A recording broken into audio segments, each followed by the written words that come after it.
So when we started, actually, Xavier gave us a very passionate view of Ignatius the Pilgrim. And I was thinking, how does one continue from there? And then, of course, Jose, with his humor, showed us how. Because what we saw was not Ignatius the Pilgrim. What we saw was Ignatius the Explorer. And there's a huge difference between a pilgrim and an explorer. A pilgrim goes to known sites. The explorer goes into the unknown.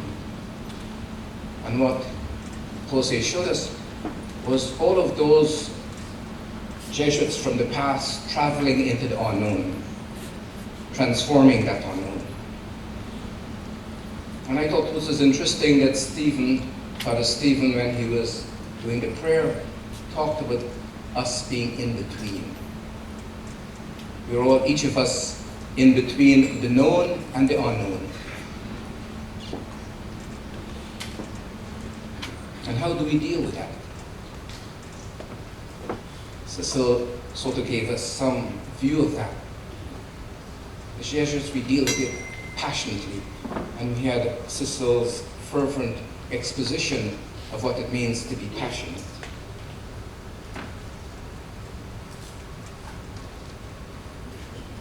There are many forms of passion.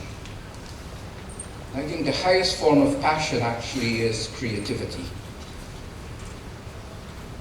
And so we had Marlon doing something that moved me greatly. What she did was open the world sensitively, delicately. And I was impressed by the risk she took in opening that world. I remember when I was in France years ago, hearing the story of an acrobat. And his act was every day to get up on the tightrope and walk along the tightrope. And in the middle of the tightrope was a circle. It was filled with gasoline, and the circle was lit. And his particular act was to do a somersault on the tightrope through the circle of fire. And some days he was dreadfully afraid, and he didn't do it. And the interviewer asked him, "Why do you do it?" And he had an answer that stays with me to this day. He says, "I do it because my life is on the other side." Ignatian spirituality, it seems to me, is a spirituality of risk. And when we risk, we can be silly. I was tempted to be silly today, and I still might be. I warn you in advance. And we can be silly because we're so driven by passion that we forget our prudence. And sometimes we're so prudent we forget our passion. How to balance passion and prudence in risking. And that is where discernment comes in. And so what today I'd like to do, as I wait for Bernie to prepare herself, is entertain you with some explorations of the dynamics of discernment. I'll press the next one now.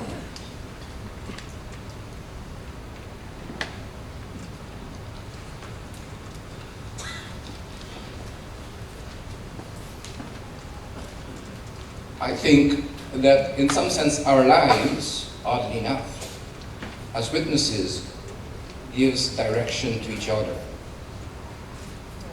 And so when I talk about us being spiritual directors, I talk of us as how do we witness to discernment? And I like to suggest that we witness to discernment when we understand in some deep and profound sense that God desires us and that we desire God. And discernment is actually, if I can quote Hegel, I apologize to Mickey already, that begins the phenomenology of spirit by saying, desire desires desire. The big desire that is God desires the small desire that is us. And the small desire that is us desires that big desire that is God. Discernment is when passion meets passion. Trouble with passion meeting passion, and this is precisely where we have to look at discernment, is what is that passion? So this is where, alas, my philosophical sort of preoccupations get in the way. I like to suggest that a person, as you can see, is defined through what they do, the habits they maintain, what orients them towards life, their sense of identity. What does one mean by that? Let me give you an example. Imagine a poet that you might know writing a poem about bees. The very act of writing a poem about bees, in some sense, says something about that poet. But as that poet reminded us yesterday, creation is not the creator. You ask yourself, why does that poet write that poem about bees? What is the habit that that poet has that allows her to see bees in that way? It's the habit of attentiveness, the habit of reflection. And it's that constant habit that manifests itself in those acts. Those habits reveal an orientation. It's the orientation towards mystery. I think good poets are poets that point towards mystery, and point towards mystery in the concreteness of life.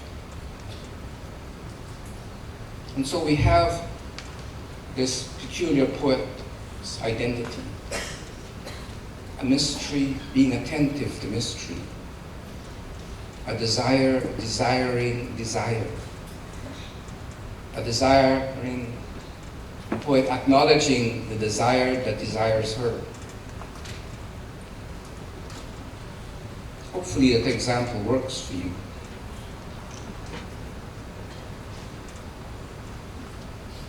In each of our lives, there's a tension. And the basic tension for each of us is between fear and love.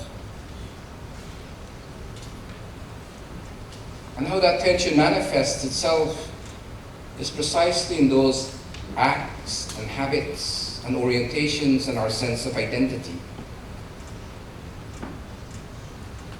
Look at the dynamics of fear. A couple of years ago, I was directing somebody who worked in a major bank, and he liked gambling. And in fact, he was such a high spender that they used to send a plane down for him from Las Vegas every Saturday, and he'd fly out and he'd come back. Needless to say, he got into debt. He didn't tell his wife or his children. He mortgaged the house. He became so obsessed with his gambling. The mafia was after him. So he stole a large sum of money from the bank. This is an aside.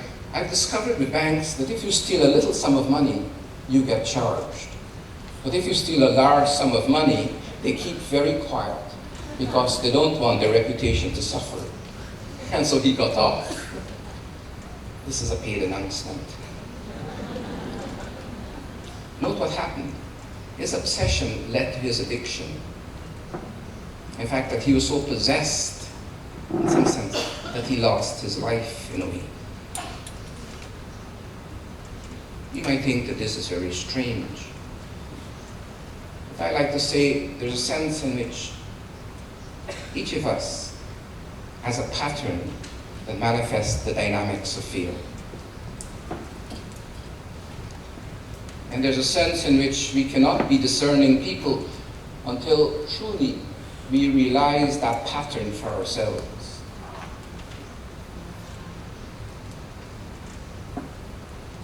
But there is another pattern for which we are grateful, and that pattern of love that calls us, that seeks to transform us, to liberate us from our fears. There's a pattern that starts off with indifference. And I like to define indifference, I hope I work this well, in a strange way, because often in North America people define indifference as a kind of spiritual apathy. And I like to suggest that indifference really is to be so passionate for God that one sees everything and understands everything in the light of that passion.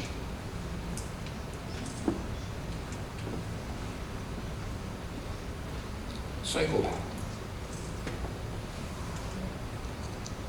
So as opposed to compulsion, where we're driven to do something, we have this passion. And as opposed to obsessions, habits, we can have choices. I'm intrigued that for most of us, our lives are very highly ritualized. Think of what you do when you get up in the morning. The rituals of getting up, the rituals of breakfast. Because I've reached a certain age and I live in a formation community, my rituals are spilled over into the larger community. And now they have learned that when I get up at 10 o'clock, or when I become public at 10 o'clock, wearing my white rabbity bathrobe, they leave me alone. And then I come downstairs and have breakfast, and then I read the papers, then I go back upstairs in my white rabbity bathrobe. I usually don't get out of that bathrobe unless I'm teaching till around 3 o'clock in the afternoon. It's a ritual. The bathrobe actually allows me to write. And it's the whole ritual that gives me the freedom to do something.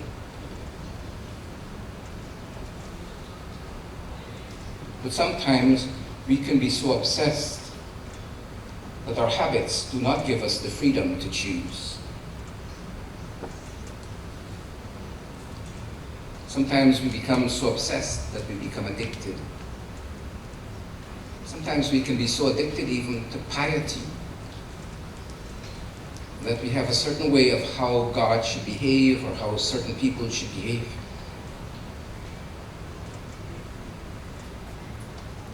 And when we have addictions even to piety, we lose freedom. We lose that sense of being able to dance with God, to be flexible, to be silly at times.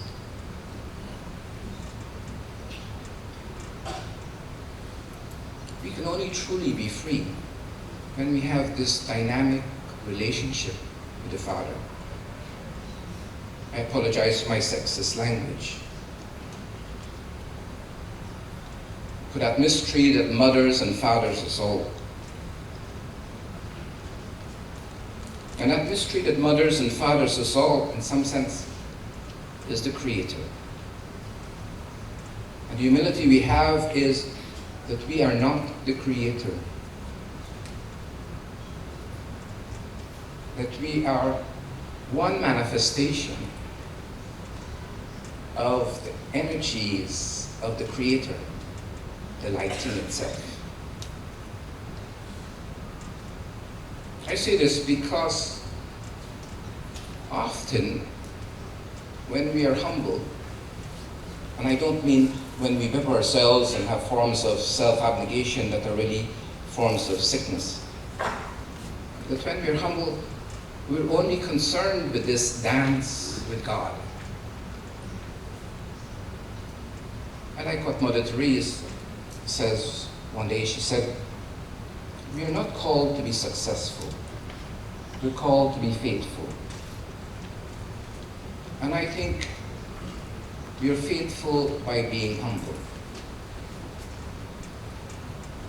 And sometimes when we're humble, people think we're very proud. And sometimes when we are very proud, people think we are humble. I can give you examples, but I'm conscious of the time. And charity, but not necessarily in that order.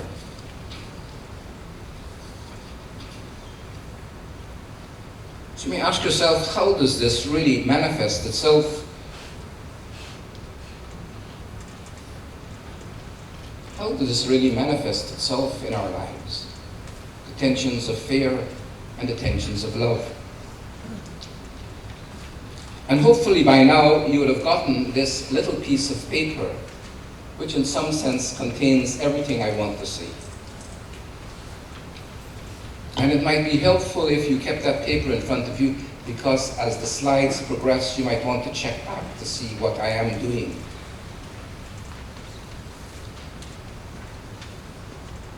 Later on, I'm going to suggest that we live out of certain narratives. These are primary narratives. But at the moment, all I want to suggest is that let's look and see what happens in terms of exercises when we start the first week of exercises.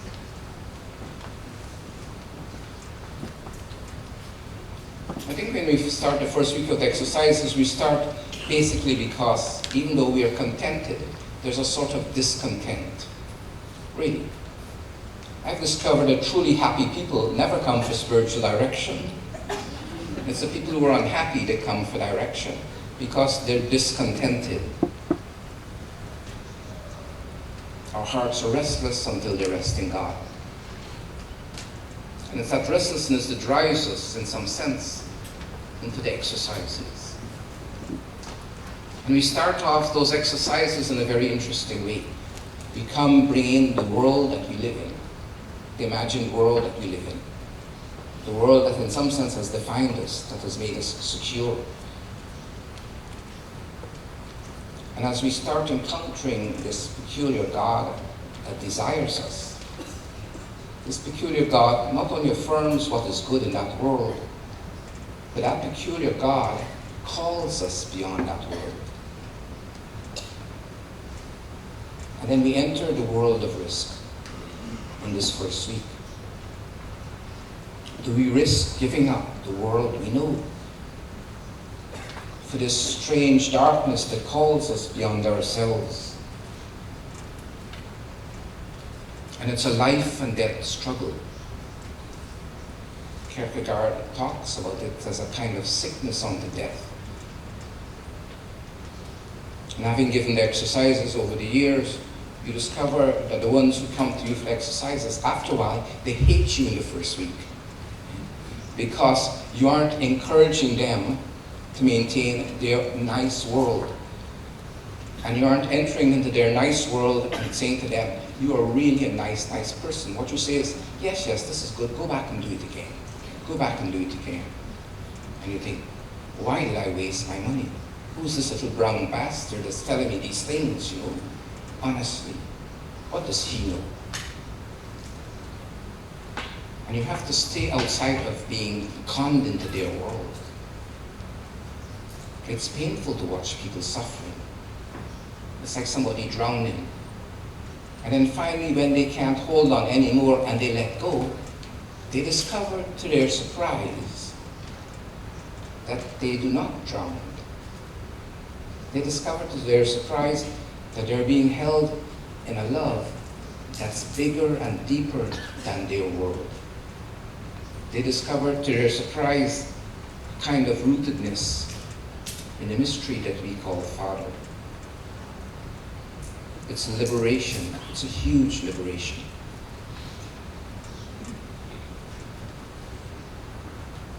If we continue looking at this master sheet, I think often the secure world that we live in is fraught with anxiety because it's so uncertain.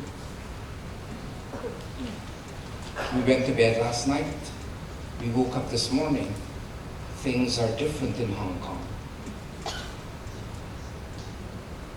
Some people get hurt. The conference starts later. Who can control that? There is always, underneath this secure world that we think we live in, this pervasive sense of anxiety. And it shapes our world. When we discover, oddly enough, that we are being held by God, what happens, interestingly enough, is that we're filled with this peculiar sense of awe. How is this possible?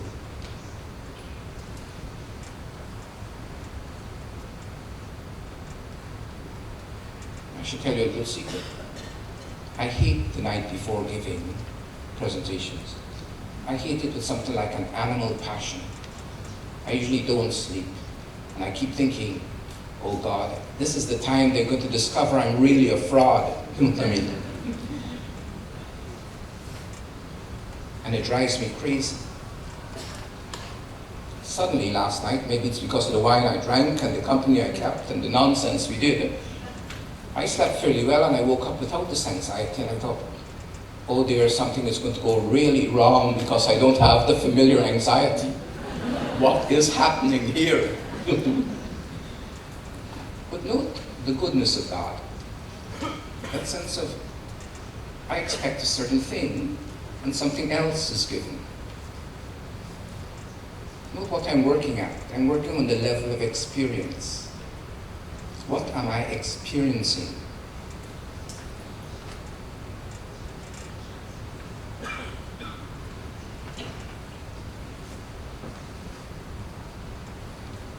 So we move to that second level. It's very interesting, actually, that Ignatius has it used to bother me, but now it doesn't. Ignatius has a thing that he says, when you're in consolation, prepare for desolation. And when you're in desolation, prepare for consolation. And I thought, what a way to spoil your consolation by starting thinking about desolation. I'm happy when I'm in desolation to think of consolation, but not the other way around. And so I thought I needed to pray or reflect about this. And for me it goes something that what you discover, I think it's in Jeremiah. When Jeremiah says to God, you seduced me and you allowed me to be seduced, and I allowed myself to be seduced. And now he finds himself in this dark place. I think what love does, actually, is that it affirms us.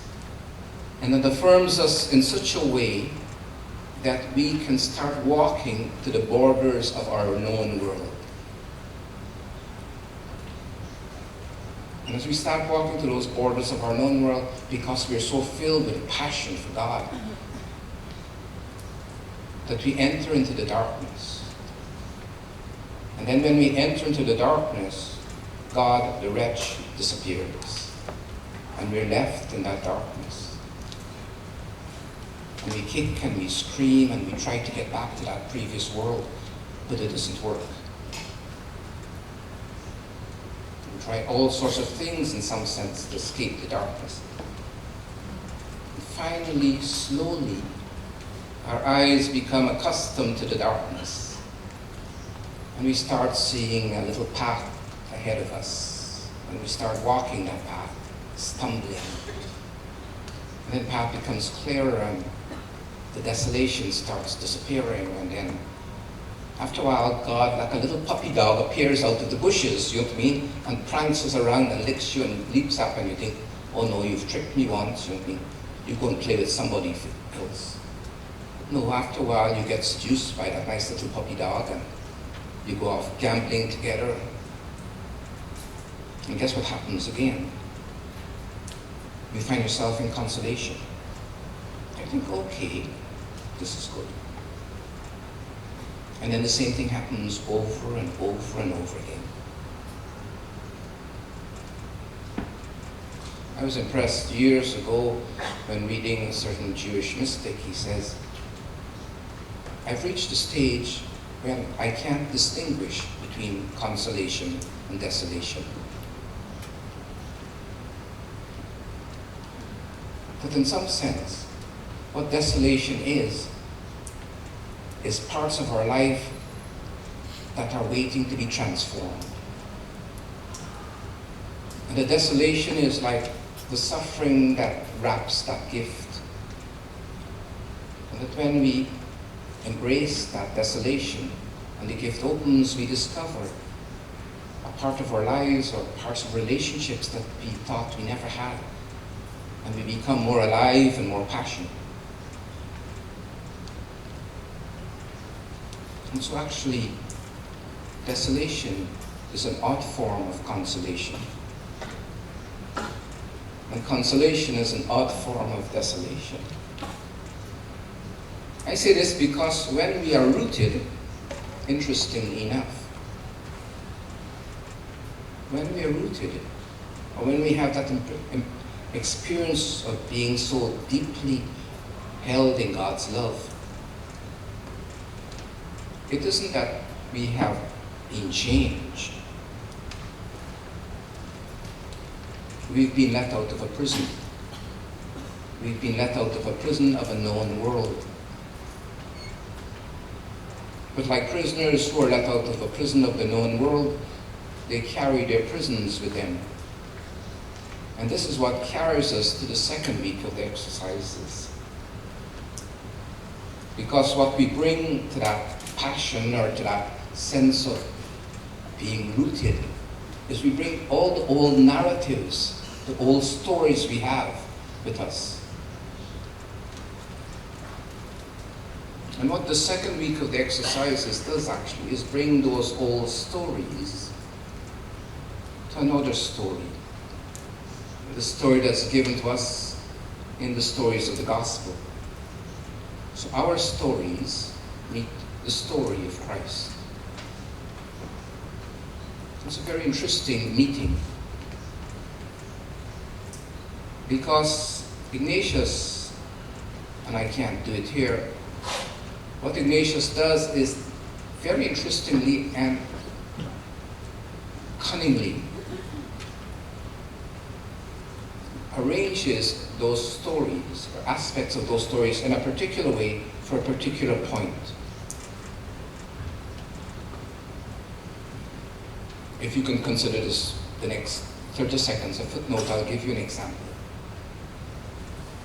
Before you have the public life of Jesus, Ignatius asked us to consider what we call the private life of Jesus. And in the private life of Jesus, he inverts something. The very last, second to last prayer, because the last prayer before we do the two standards and stuff is the prayer when he is journeying towards the Jordan. But before that is the finding in the temple, age 12.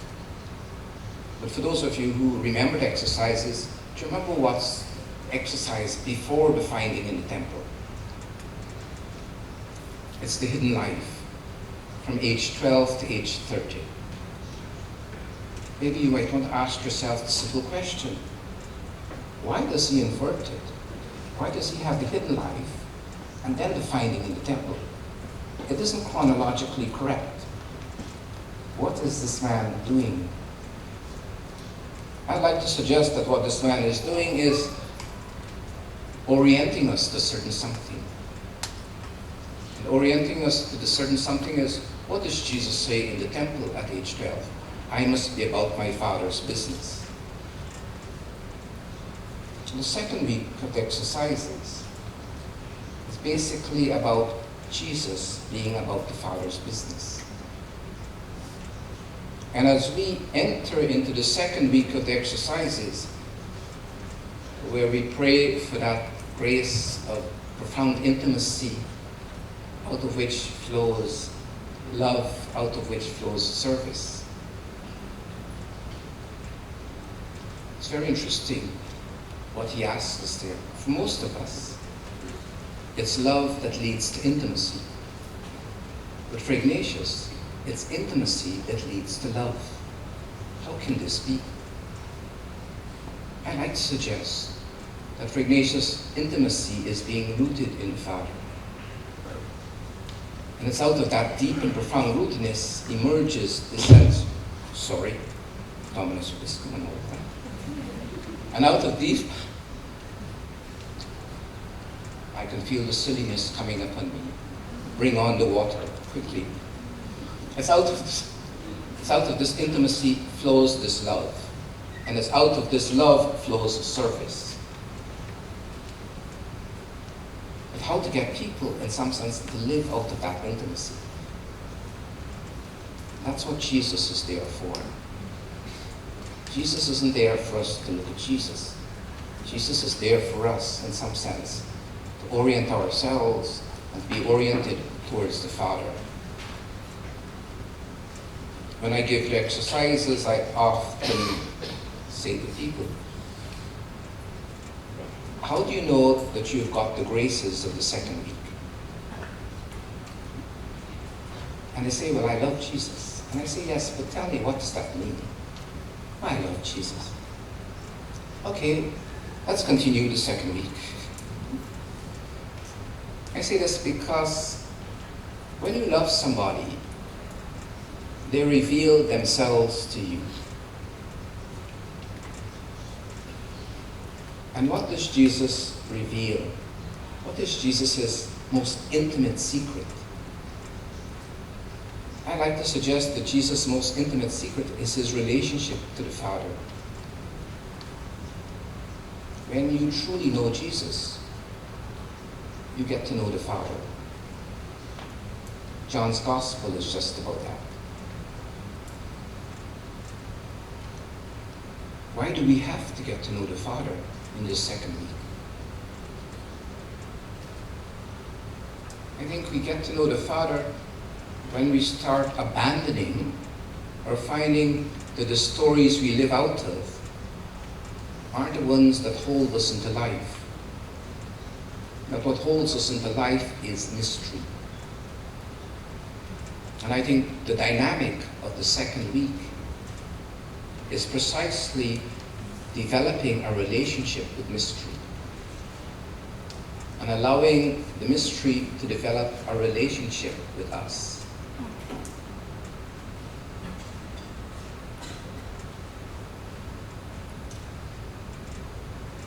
So we don't hold on to the stories.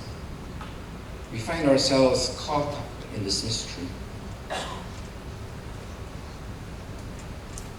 So if I was to go back to that certain poet and a certain poem about bees, I would like to say the poem about bees points to the mystery. The poem about bees, in some sense, is a manifestation of the mystery. But the mystery is bigger than the poem about bees.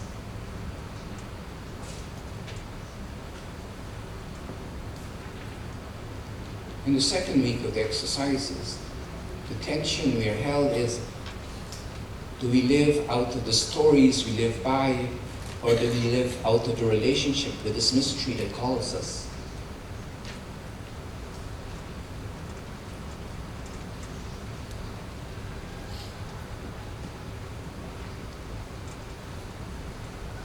In Buddhism, there's that very fascinating thing where we have that saying, the pointing finger is not the moon.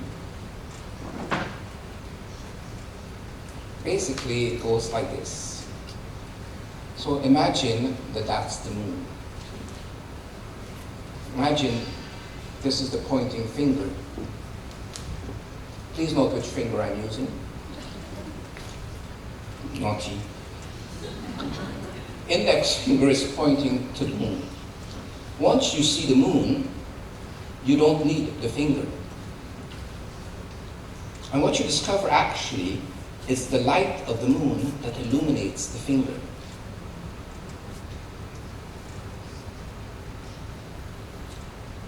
I teach Regis, I teach theology, or something approaching theology. And when people ask me what I think of theology, I say, I think theology is a form of superior science fiction.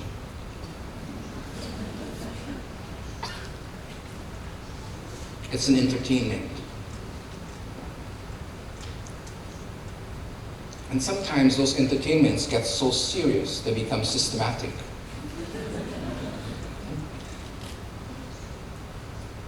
They forget actually that those entertainments point to life, not to themselves. Those systems are not there for themselves, not there for our security. Those systems are precisely there so that we can at least be pushed off the edge into the mystery.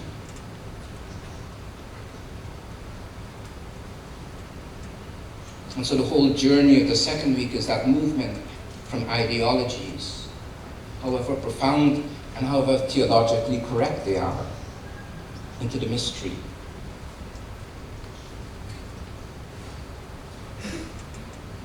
And how do we know when we're that?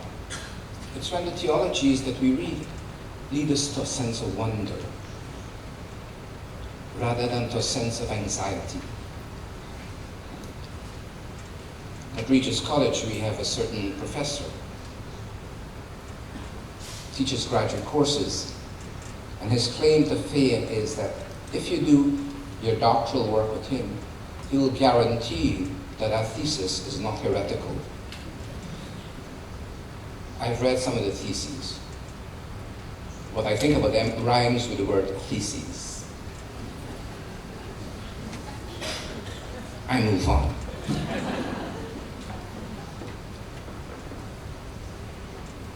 The mystery is bigger than the ideologies. I say this because when you look at Jesus' life, actually, and interestingly enough, what you see in Jesus' life is that lots of people are trying to find the ideologies to put him in place. And he keeps constantly breaking down those ideologies. He eats with the drunkards and the sinners. He touches women that are bleeding so he can become ritually impure. He doesn't care. He cares about one thing, the Father. And in some sense, as we journey with Jesus in that second week, we start becoming less and less concerned with our ideologies. We start becoming more and more interested in this mystery that embraces us and we desire to embrace. Why is it so important? In the third week of the exercises, we do something very interesting. We consider the passion, the suffering, and the death of the Christ. You know, it's fascinating when you are dancing with mystery, the power you have.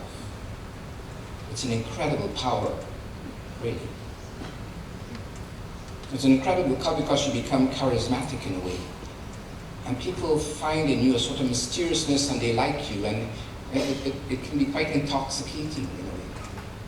And because it's so intoxicating, ultimately you can try to use that power to maintain yourself. Deception. I think what happens if you really are truly passionate about that mystery, and that mystery is truly passionate about you, you start giving up more and more of yourself. So that third week of the exercises really is about giving up power. And giving up power, and precisely the power to control your life, precisely the power to, in some sense, shape the world that you know, or shape the world in the way you think it should be. And so we have this peculiar third week in which we follow a man becoming more and more vulnerable, becoming more and more empty. One of the things I say to people about the second week of the exercise is that we learn, like Jesus, to wait on the Father. Waiting not only in the sense like the waiter in a restaurant, being attentive to the Father, but we wait for the Father to tell us what to do. We try not to run ahead of grace.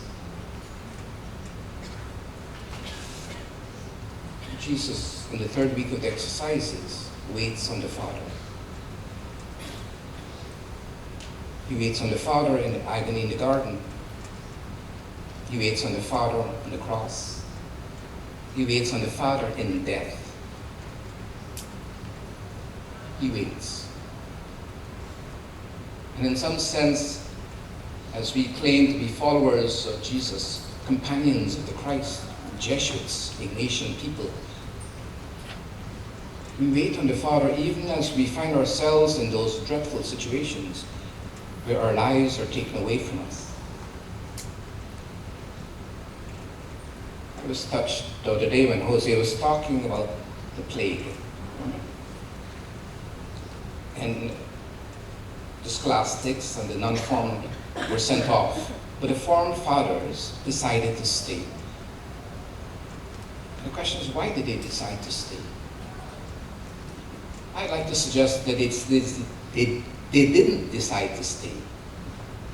What they decided to do was to wait on the Father to tell them what to do. And if the Father chose that they wait in a plague-ridden city and die, they were happy to do that. Because their joy was on waiting on the Father. I think the gift of the third week of the exercises is the gift of learning emptiness. And I like to say, I can't imagine anything that's more difficult.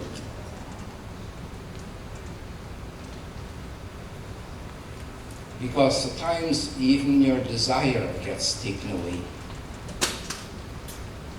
But in some sense, you go to those spaces beyond feeling,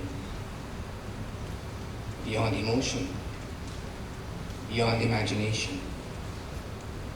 And you struggle through day after day.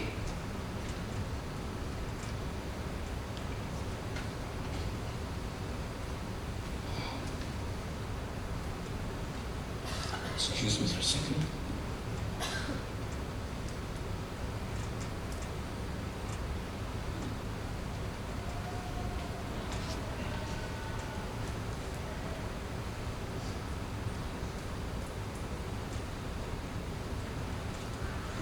Sometimes one has to be seen.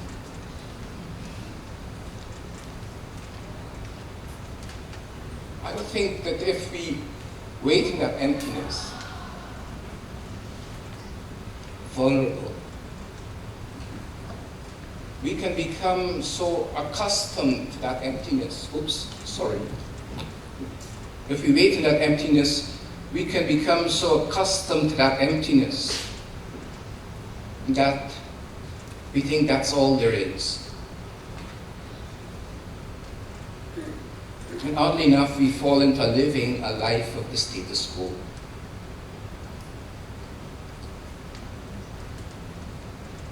But you know, the desire that desires us is deeper than even our experience of the emptiness. And out of that emptiness comes something that's quite remarkable. There comes moments of incredible creativity. An incredible creativity that in some sense transforms the world. And transforms the world in such a way that even though the world catches up with it and organizes it and creates little ideologies about it, at the moment it transforms the world so we see the world fresh again. I think the gift of the fourth week of the exercises is the gift of creativity. If I had some time and I was more organized, I maybe would have gotten more slides and show you something about what is called Jesuit architecture. It's called the Rococo. And what's interesting about the Rococo is this complicated, turgid, it's like form trying to express what's beyond form.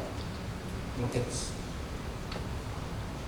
as they say in France, c'est bien compliqué.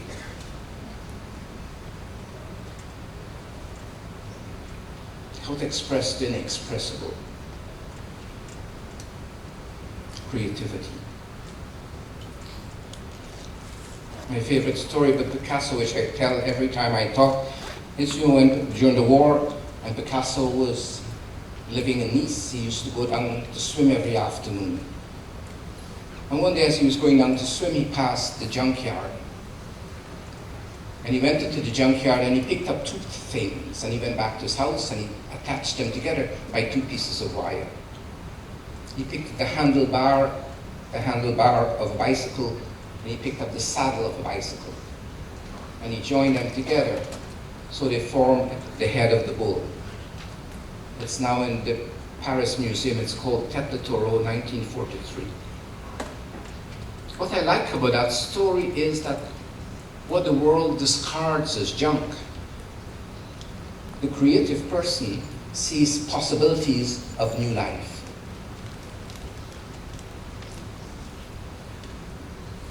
I don't think the world needs more theologians, to be perfectly honest. I think the world needs more poets. The ones that in some sense sort of wash our world, our visions in such a way we can see possibilities in the world that we don't see before.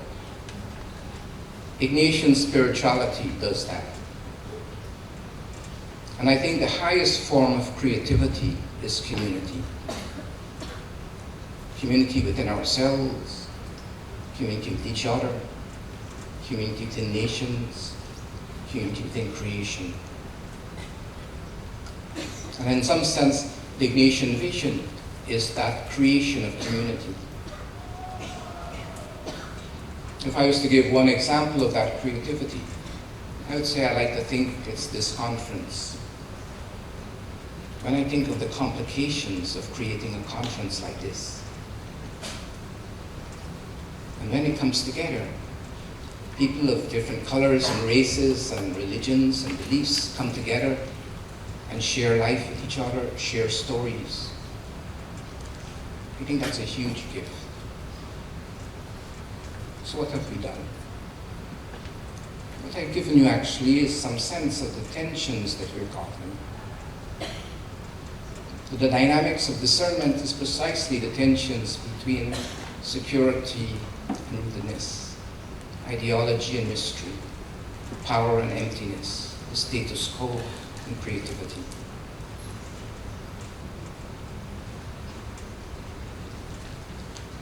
No, I was going to do something soon.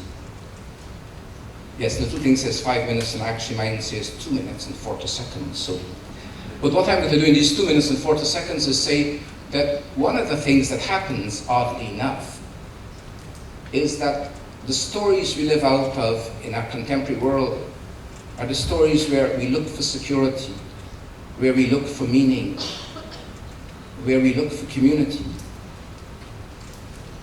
where we look, in some sense, to maintain ourselves. And what happens when God enters those stories for each of us, we get transformed, not in becoming more secure, but in becoming more rooted. That we find not meaning, but mystery. That we discover not the status quo, but freedom. That we discover not power, but creativity.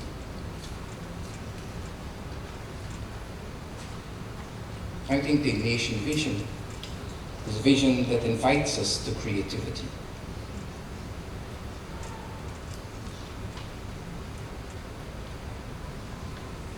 You'll be pleased to know that I have about 40 slides and a whole presentation here yet to give.